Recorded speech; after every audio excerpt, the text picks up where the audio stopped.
Hi everyone, I'm Rose Martin, and we're right around the corner in Stanton, continuing our conversation with living legend and musical icon of the Statler Brothers, Don Reid. Beautiful home here in Stanton, and we have got some more questions about a few of the songs that got away, the way that he wrote, and some other little pieces of trivia. So thanks for sticking with us. It's so nice for you to have us here, and thanks for letting us stick around and dig into your life a little more. Oh, I'm enjoying every minute, Rose. I'm enjoying this. Okay, so I am so curious. So I read that you have a favorite song to practice on the piano. Mm-hmm. And it's a hymn. It's actually the one that you kind of go to. Why is that song so special, and what is it? I don't know why the song is special. At the Cross has always been one of my favorite old hymns. And this is really Debbie's story, because she says, she's told it before, that before each tour, to warm up, get my voice in shape, a couple of days before we'd leave each time, I would go to the piano and sit down and start singing. And I'd always wind up singing that song, along with others, I'm sure. But that's what she looked forward to. And she said that's the only time I would ever play the piano and sing for her. Oh, and it's probably the truth. Yeah. Were there any kind of other things that you did, either getting ready before a show, that you made sure, you had a list? We know what an incredible note taker you are, but did you have a thing like, I want to do this and this and this to prepare for every show? Or were there any kind of like superstitious kind of things, by either we all got together and said a specific prayer or anything like that? It wasn't, there was no superstitions that I remember, but we always had a prayer before we went on stage, and we always sang a song, and usually it was an old hymn, but just a cappella when we were getting dressed and getting ready to go out the door to hit the stage. We would sing a song just to warm up to singing with each other, and but so those were always rituals that we did before we went out. As a way to kind of put you in that mental space and kind of get ready and realize, okay, now we're going to kind of put away the rest of the world. Oh boy, you had to. And tell you what we like to do when we'd be on the bus, and we didn't like anybody else to be on the bus with us, say 30 minutes before. So we didn't we met fans. It was usually after the show. Because we wanted that time to get your mind and everything together and to be just with each other. Well, and that harmony, again, conveyed more, not only to the music, but also then to how you interacted with each other. Because your stage presence, and it's almost like, even though you did it over and over again, and there were maybe the same jokes or the same moves, it always seemed fresh. Yeah. Something was always happening new. Something that would happen a little different each night. And Harold was a great ad-libber. And sometimes to have something different, I would just throw in something different, but nothing would throw him off, because he would go with it. Or I would talk to somebody in the audience just to get him started, and then he could do 10 minutes with them while you're standing there. So that made it fresh and new for you too, because after all those years with, of course, everyone wants to hear the hits, and you were always so gracious, knowing that people came and they wanted to hear Flowers on the Wall. They wanted to hear Class of '57. I mean, there were so many they wanted to hear. And then there was also some of the new material that I'm sure you wanted to share and say, we want you to hear this too, because we like it. You got to mix it in. Right. You can't just up and say. I have known acts and watched acts that they go out and they won't sing their hits because they're bored with them after so many, many years. And the people are hollering for it, and they're saying, I want to sing this thing I wrote last night. Right. Well, they want to hear the hits. That's why they came, right. Well, so you got to do that. And you had advice for new performers nowadays, that you said, what a gift for them to keep notebooks and to keep that down. Why do you think that would be important for the next generation of writers? Because you never know what you might need. I never knew I was going to need all those facts I wrote down. But sometimes the reason I was doing it, so that when we go back into a town, so you're playing Cleveland this year. I'm glad you picked Cleveland. Glad that was the one you happened to choose. Next year you go back in, you don't want to do the same comedy routine. Right. You don't want to wear the same clothes. So I just did all this to make sure that each time we could look and we'd know what we did. And it would be a great gift for so many other musicians to follow your lead and do that. Yeah. There was an interesting compliment from someone, Kurt Vonnegut, who called you America's singing poets. Yeah. And, I read that and I thought, oh, doesn't that capture so much of the essence So he was very kind with that, and he was a big fan. He would come to concerts whenever we were in his area, and it was he says a lot of nice things about us. Well, oh, and so well deserved. So you're always, I love the fact that, you are so humble and grateful for everything that's come your direction. And that's quite a gift that I think is one of the reasons you're so endearing to people all over the world. Well, we were blessed, and we never took anything for granted. We knew it wasn't us. There was a bigger hand involved, and we were just always thankful, and grateful is a good word. That's what we were. Well, and you had a chance to meet so many of your heroes along the way. And I love the story of Roy Rogers, that he's getting ready to be on your show, and you get a phone call. Yeah. Oh, yeah. And he was going to do a special with it. We had our own special, and he was going to guest. So he calls the office, and I take the call, and he says, Don, I got a song. Here's what I'd like to do on the show. Let me sing it for you, see if it's okay. And he starts singing a song, and I'm thinking, Roy Rogers is calling me. Now, here's my childhood hero. Right. I used to sit on the front row and buy a ticket every Saturday morning to see his movies, and asking me if it's okay. So he finished things. I said, Roy, anything you want to do is fine. Yeah. Believe me, we want you to do what you want. But it was just such a surreal moment that he's calling and saying, can I do this? And, oh, yeah, absolutely. Just be there. That's all we care about. Right, and we're hoping that you're going to show up. Yeah. Well, and I read somewhere that you said it's almost like the bigger they are, they have a chance to be so much more real, and the nicer they get. What do you think that was all about? That, do you get to a point in your career that then you realize, kind of get over yourself, right? I mean, be humble, be kind. So. Yeah. We never were disappointed in a hero. That is just, it was so nice. I mean, whether it was Gene Autry or John Wayne or whoever it might have been that we were able to spend some time with, they were just always so gracious and so kind and nice. And you learn from that, and you think, well, I don't have any reason to be any other way myself. So, we never were. Modeling at its best. Yeah, exactly. Yeah, modeling at its best. So you had not only your touring and your writing and your got this beautiful family at home, and then it's like, you know what, I think we're going to do a weekly TV show. Yeah. So we're not just going to drive in and get dressed up and go out on stage, sing a couple of numbers, and then check out. No, not the way you guys did it. So you actually took total control in writing, right? Yeah. Didn't you? We produced the show ourselves, and Harold and I wrote every episode. Wow. We started each week with a blank sheet of paper, and they booked the guest, and we told them who people we'd like to have, and they were booked, and then we wrote everything that we did, everything that was said, everything that was sung, and well, we didn't write all the songs. We wrote all of our songs mostly, but. We had great guests, everybody that you could imagine in the business at the time.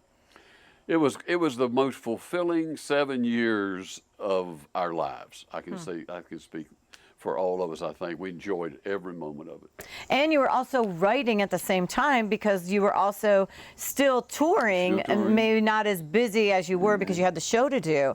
But that had to just be, in intense creativity, or a time that you had a chance to pause and say, let's use some of this stuff that we haven't had a chance to use so much and bring it into the show. Yeah. No, it was intense. It was more work than we ever done. I've felt it physically.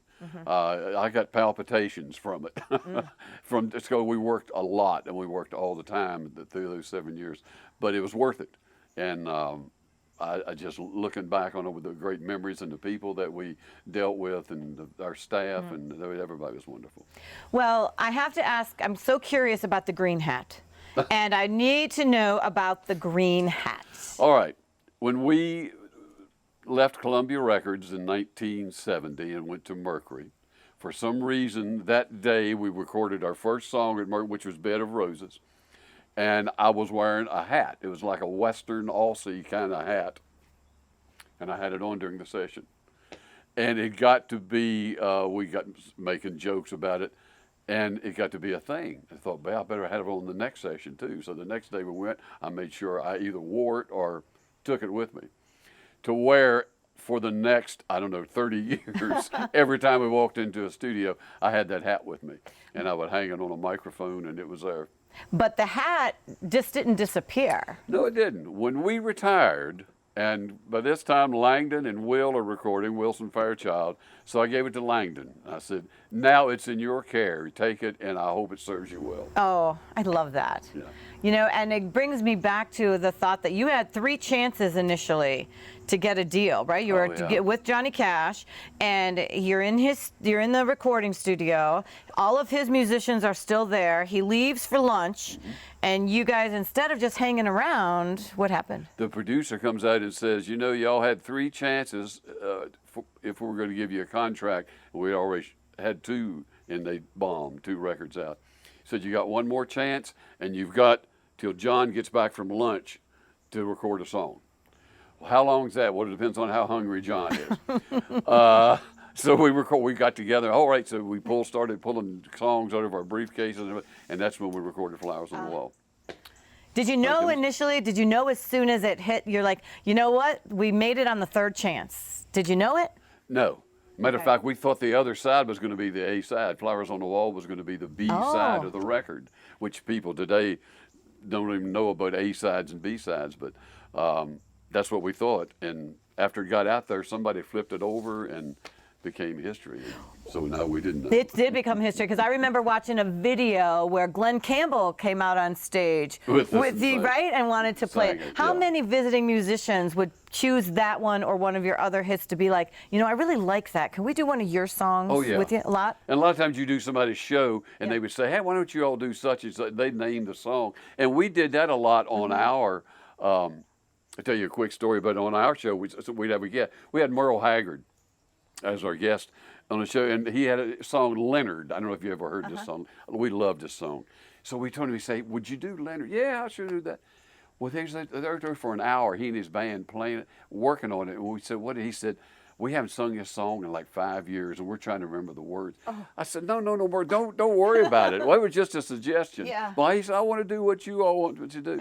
So people they like that for your request, but it is just happened to be that he didn't remember the song anymore. Well, and you bring up remembering the words, and there was a time that you were going to be singing a song, and didn't you, June Carter Cash, give you some paper towels because you needed to remember the words? What was that story? It was Johnny Cash. What was the song? Anyhow, one of his early hits, and we're singing it with him, and we didn't know it. So June wrote down the lyrics real quick on those paper towels. And for like 2 or 3 nights, we carried it on stage with us till we learned the lyrics. So you actually have the paper towels? Yeah. Not even rewriting them on cards. You just kept the same paper towels. Yeah. Oh, how funny. Yeah. It made for a great story. That does make for a great story. And so there were a couple that got away. Yeah. Daddy sang bass and me and Bobby McGee. Yeah. What's the story? We had those first. Daddy sang bass. Carl Perkins wrote, a great friend of ours. We were with him in the dressing room when he wrote it. And we were singing, oh, Daddy sang bass, all this stuff. And we said, man, we could record that. He said, it's yours. So about 2 weeks later, we get a call from John. He says, hey, I'm going in to record tomorrow. Y'all be in Nashville. He would just call anytime, say, come to Nashville, 500 miles. But everybody else lived down there except us.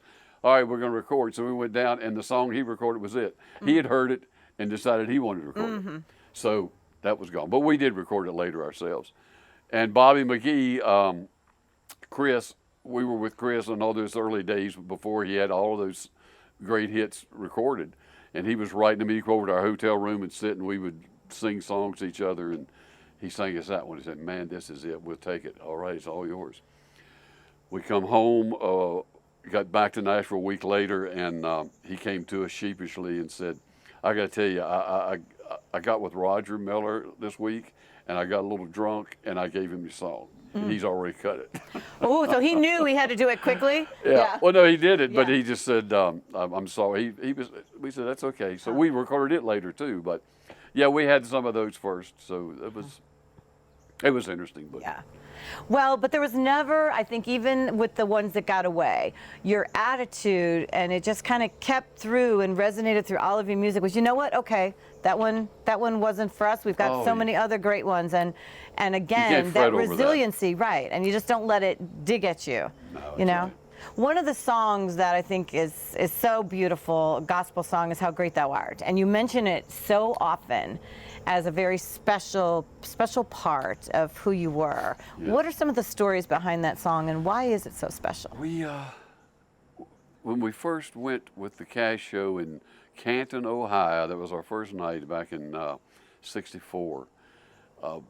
We sang that. We were singing songs, and he was listening to us sing.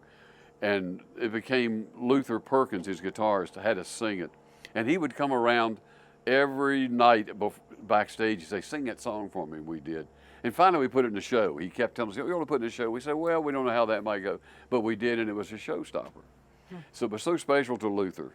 And matter of fact, 4 or 5 years later, Luther died, and we sang it at his funeral. And that was very special to us. And then a few years after that, a couple of years after that, John and June built a house down on Old Hickory Lake near Nashville. And he had us out before they even had electricity in their house. The walls were up and we were ready to move in, but it was still dark. When we went out one Sunday evening, he said, "I want y'all to come out here and do something for me. And I want you to bring the guitar and stand here in the living room and christen my house. I want the Statler Brothers to sing the first song that's ever been sung here. Wow. And I want it to be How Great Thou Art." And that was special. It gives me chills to think about it. Yeah. That's wonderful. So from beautiful How Great Thou Art and christening the house to then going along with him to prisons. Yeah. So you're at prison, and there's A Boy Named Sue and some other great moments with that. Yeah. Those were the Boy Named Sue. That was created almost on stage as he sang it. It was written, but there was hardly any melody to it, and the band didn't know it. And you can hear that when you listen close, but it didn't keep it from being a monster hit. And it was. But those prisons were interesting places to be. No place you ever wanted to go back, although we went back to a lot of them. But they were it's a very serious place to be in there, even singing songs. Well, and I would think in a way it would be frightening for me to go in there realizing, you're captive here, and that's part of the reason why they call it prison. But then the fact with the lack of fresh air and there's just a feeling because of going into a place like that. I mean, so many of your songs convey uplifting and fun and feeling that juxtaposition of being in prison with, how horrific that some of that might have been, along with bringing in a happier, uplifting thing. Those are like two opposing forces just kind of slamming against each other. We went into a couple, I remember one in particular in Europe, because John got to where he liked to play them then, so we'd all go in. And the Carter family was with us, June and her mother and sisters. And at one prison, they wouldn't let the women go in. They said, no, we're not gonna, y'all can't even go inside. So you're going into a bad place when they won't even let the women visit or perform there. And so you're right, you wouldn't want to, a lot of these places you wouldn't want to be. I think one of the things I love hearing you in your book on page 93, I love this statement. Every experience we have in life, good, bad, or indifferent, makes us who we are in the long run. Everyone you meet, either briefly or for longer, has an effect on who you become.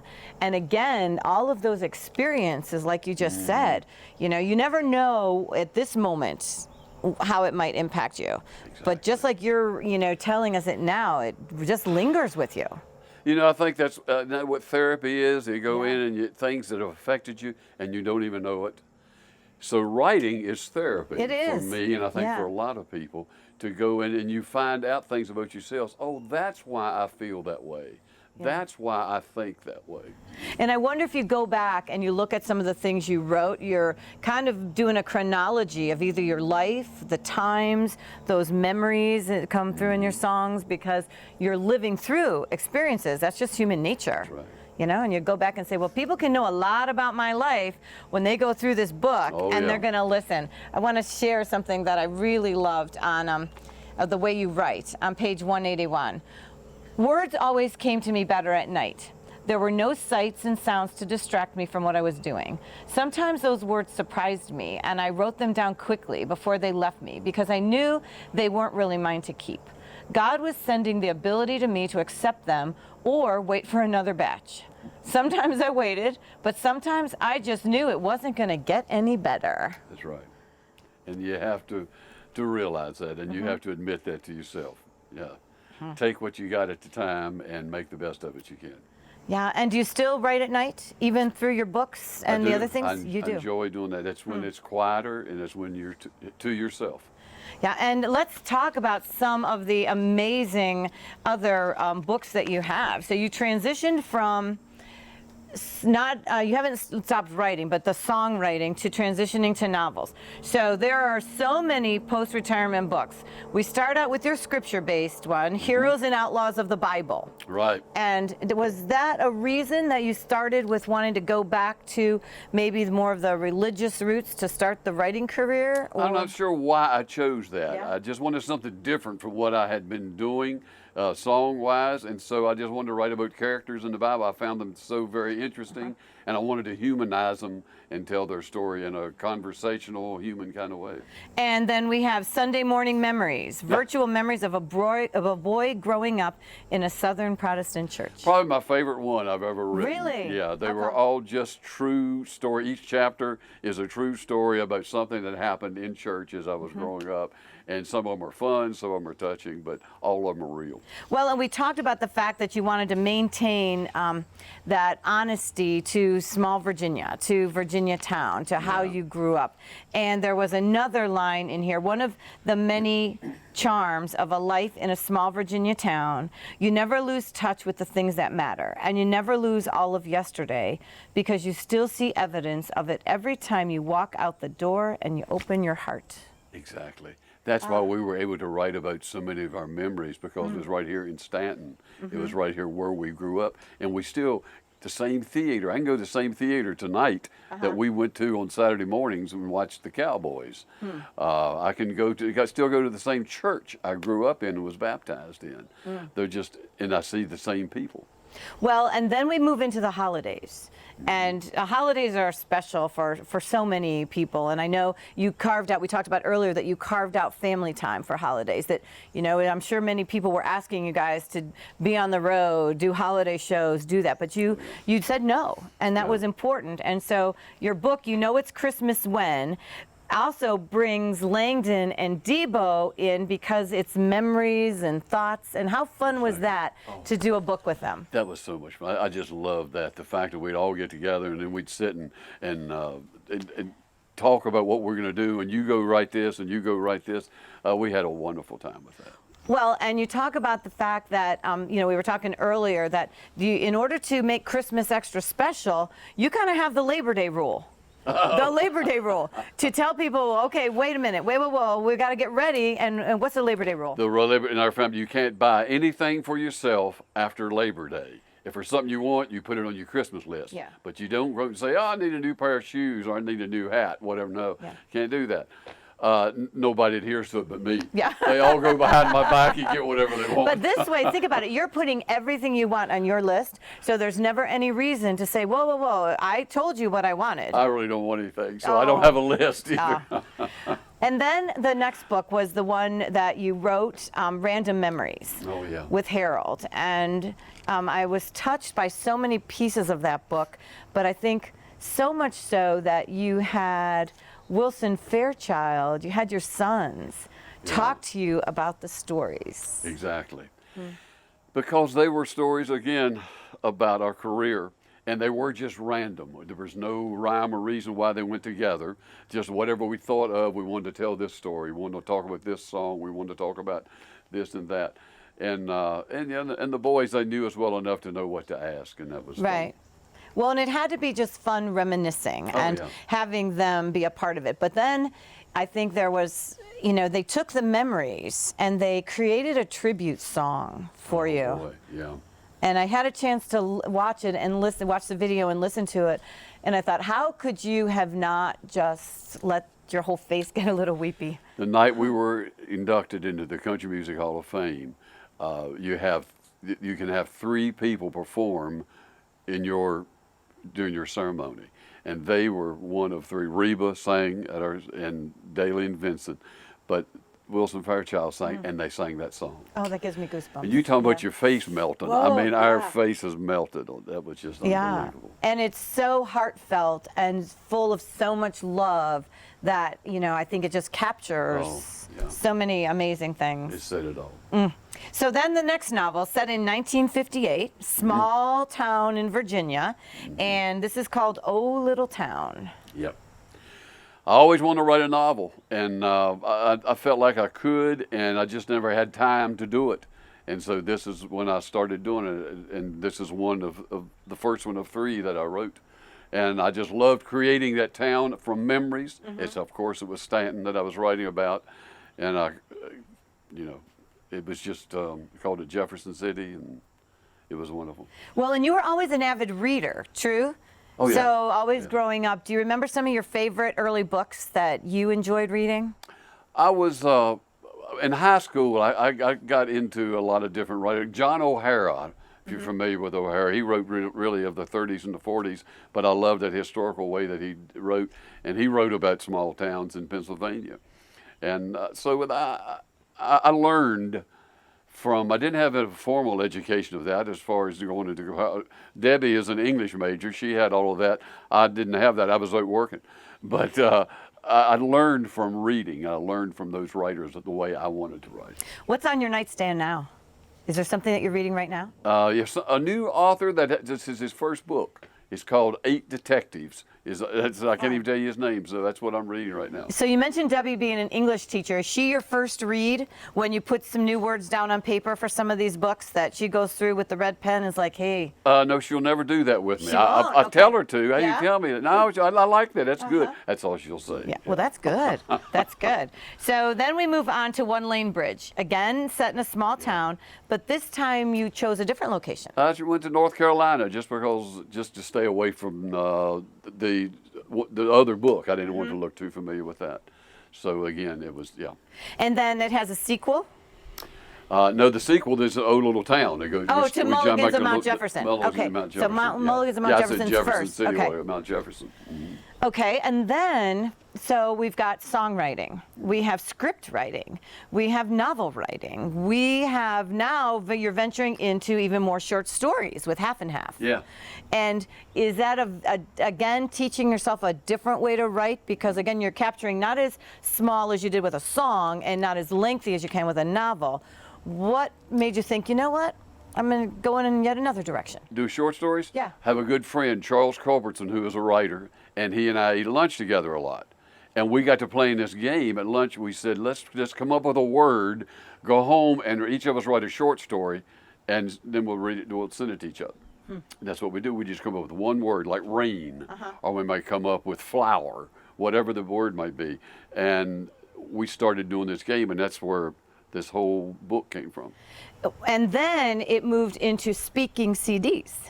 Yeah. So that seems to be, is that the thing that you're, you know, and these are more kind of spiritually based, right? Yeah. You do some talks and it's God's calling for each of us. Yeah. Explain that a little It's more. really what I had started doing was pulpit supply. I had ministers that would call me when they were going on vacation and say, would you come and fill in for me next Sunday? I'm going to be away. And I'd say, well, yeah, I guess I can. And so I would do what would amount to a sermon. I hated to call them a sermon because I'm not a preacher, but I would come and do their Sunday morning services. And it got to where somebody else would call it, and it got to where I was doing it a lot. And some of these are recordings of that. That's wonderful. Yeah. And, you know, we talk now about the CDs. We talked earlier about the A and the B side of the 45s. Yeah. What impact do you think technology is having on the music business now or on creativity of either songwriters, novelists, young people? Yeah, I don't know if it's any different than just taking a legal pad and writing down your words. I certainly started out with a word processor years ago, and of course now I do it all on a computer. That certainly makes it good. You can save it immediately, and I like that. But it still all has to come from the mind and from the heart. So that whether you're using a computer or whether you're doing it in longhand on a yellow pad, it all has to come from your heart. I think that's great advice to give people. Don't look somewhere outside of you, right? It's your story, it's you. And believe in that. And part of sharing that story, you were part of the Ken Burns documentary for country music, which I loved, and so that had to be fun to revisit that with Ken. Exactly. Any unfulfilled dreams? Your career has been rich and long and full of so many blessings. Is there something still lingering out there? You know, Rose, it's been more than I ever imagined. It was bigger than my dreams. There's really nothing left that I need to do, that I have a burning desire to do. All I care about now is like spending time at home with my family, and I enjoy those times. And we get together a lot, and so I have nothing burns anymore. Well, and what a place to get to in your life when you think about, gosh, you sat in a box with Gene Autry. Your boys love baseball, right? And you guys have had a chance to do that. And there was one other little story of a reason why you had carried 2 pair of cufflinks when you travel. You've been reading everything, have you? Where did I write that? Yeah, somebody's always losing their cufflinks. I can remember, and I think the story I told there, we were at a CMA awards show, and everybody's all backstage in their dressing room, and bang, Roy Clark comes running in and said, "Man, anybody got any cufflinks?" Because I forgot and left them at home. So I dig around in my briefcase, and sure enough, I got an extra pair. And from then on, I always carried an extra pair because you never know who's going to. That's something men always forget cufflinks. Yeah. Always. Maybe women forget earrings. I don't know. But I know that's one thing men leave at home. That's funny. That is so funny. When I read that, I'm like, oh my gosh, I've got to ask you about that. And you've got an amazing blog. And so I would encourage everybody to jump on, to get to know you and your blog, because you have a chance to talk about things that are happening in your life or things you just want to share with people. Again, another format. Why is that important to even keep that out there for people? Well, it started off because it was an outlet. It was an outlet for me to tell things. But then my sons tell me I don't blog enough. I need to blog more often and about more varied things. And I think, yeah, I'll get to that. So it's fun. It's interesting. And I got plenty of things I could talk about. Sometimes I just don't stop and do it. But then that's that old thing about, getting started. You just got to stop and make yourself do it. And isn't that truth? It's like the first time, as long as you get started, then it's almost like you can keep that momentum going, right? I've been writing. I've taught a Sunday school class for the last, 35 years at my home church. Even while we were traveling and everything, I would do it in Langdon, fills in for me when I'm not there. But I've been doing online since March, since all of this COVID. I've been doing online Sunday school lessons, and I enjoy doing that. I send it out to everybody that's in the class and some extended friends. Well, and people checking into your blog can find other little bits of trivia about you, including, I read, 3 things that people aren't going to know about you. Oh, boy. Okay. Okay, so 3 things. One has to deal with your beautiful dog, Lucy. Okay, and one thing would have to do with, let me see, there were 3 things. What were they? Do you remember what you put on your blog? That I'd never eat breakfast. Right. That I kiss Lucy on the head numerous times every day. And I don't know if I can remember the second thing or the not. drawer full of watches. Oh, I got a drawer full of watches. Yeah, that's right. And you don't throw them away. I don't, but my grandson, he's 14 years old now. A couple of years ago, he came to me and said, "Poppy, I really love that watch you've got. I'd like to have one like it." And I said, "What's that?" He said, "The one you got on." He really liked his. I'd like to have one like that for Christmas. And I got thinking, I got all these watches. Instead of me going to buy him a watch, which I'd be happy to do, maybe it means something more to him if he had my watch. Yeah. So I did, and it meant something so much to him. It just touches me to think about it, and it touched him to get it. So it's nice.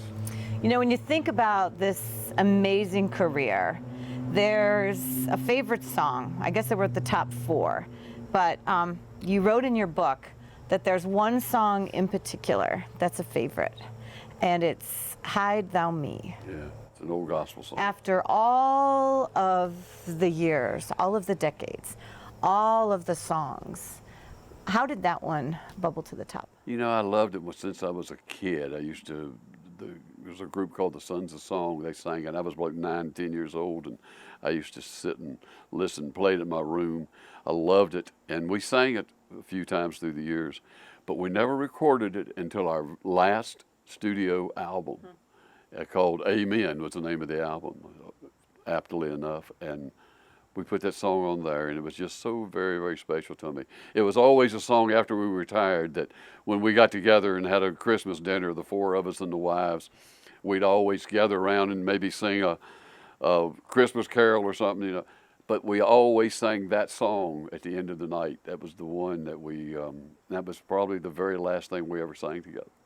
And what a great way to punctuate this with Amen and that last song. Thank you so much. Is there anything that we didn't talk about that you wanted to share with people? You have covered it so well, and I thank you so much. You are just a joy. Oh, well, it has been really a joy are. for me. Thank you so much. I am grateful. Special thanks to musical icon and living legend Don Reid for inviting us here to his home to share stories of the Statler Brothers, to share stories of his faith, to share stories, of course, it's all about the music. If you haven't had a chance to pick up the book, The Music of the Statler Brothers, an anthology, you're going to absolutely want to do it. Told in a great conversational style. It's all the albums. It's all the music, and I know it's going to be something that you love. Thanks so much for joining me. Tell all of your friends about us, and until next time, I'm Rose Martin, and I'll see you right around the corner.